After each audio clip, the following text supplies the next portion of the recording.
Hi guys, saya nak kali kerja ada visit ke Parakrama Samudra. Saya korang tu ini, apa Sri Lanka itam ऐतिहासिक wakena Parakrama Samudra. Tamai me, Parakrama Samudra ke nemei kata kerana, sah kerana, me Parakrama Samudra jiwat na budak diver ini no, diver yang boat tu tamai me korang tu ini. එතකොට ඒ බෝට්ටු වලින් ගිහිල්ලා මහදැල් මහදැල් දානවා මාළු අල්ලනවා දිවර කර්මාන්තේ මිරිදිය කර්මාන්තේ කරනවා. ඉතින් ඒ වගේ ස්ථානයක මම මේ ආවේ ඔයගලන්ට පෙන්වන්න මහදැලක් හදන්නේ කොහොමද කියලා පෙන්වන්නයි මේ උත්සාහ කරන්නේ. මේ තියෙන්නේ මේ කඹේ ඇදලා ඒකේ තියෙන හිරි ඇරලා දැන් ඒගොල්ලෝ මේ මහදැලක් හදාගෙන යනවා. මේ තියෙන්නේ නයිලෝන් කඹයක් තියෙනවා කොහු කඹයක් තියෙනවා ඒ වගේම දැල තියෙනවා මේ තියෙන දැල ඒකේ මේක වියනවා මේ ගැන හොඳට දන්න කෙනෙක් කවුරු හරි ඉන්නවද මට ඕනේ වචනයක් අහන්න ලොකෝ කියන්නකෝ මේ මොකද්ද ඔයා කරන්නේ මගේ YouTube channel එකේ මම මේ පොඩි විස්තරයක් කියන්න මට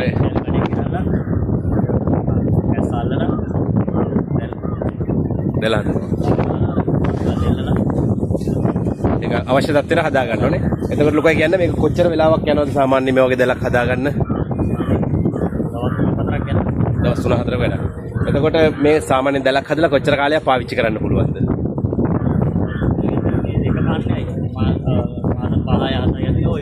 මාස 6ක් වගේ ඉරනවා අපවලුත් කර ගන්නවා. ඉතින් ඔන්න ඕක තමයි සරලම කතාවක්. ඉතින් මේ පොඩ්ඩක් ඔයගොල්ලන්ට පෙන්නන්නේ. ආයි ඉරනවා මානවනේ. එතකොට ඔය මොකද්ද කරන්නේ? ඔක නූල් පුරවලා හරි. එකක් වලට වෙන්නන්න. කියන්නේ මෙන්න මෙහෙමයි. මෙන්න මෙහෙම තමයි නූල වියන්නේ. ඔන්න බලා ගන්න. ඉතින් ඔන්න ඕක තමයි මේ මහදැලක් හදන්නේ මේගොල්ලෝ දීවර කර්මාන්තයේ යෙදෙන්න. ඉතින් ශ්‍රී ලංකාවේ නිහඬ සේවාවක් කරන පිරිසක් තමයි මිරිදිය කර්මාන්තය කරන කට්ටිය.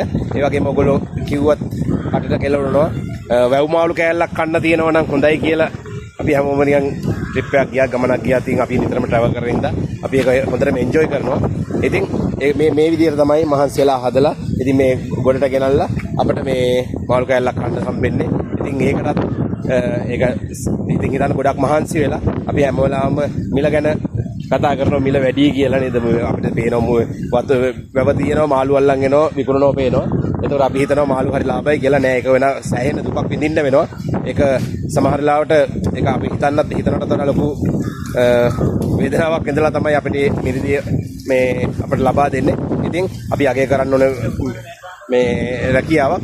ඉතින් නැවතත් දවසක මේ වගේ පොඩි වීඩියෝ එකකින් හම්බ වෙනකම් එහෙනම් ඔබ සැමට සුබ දවසක්.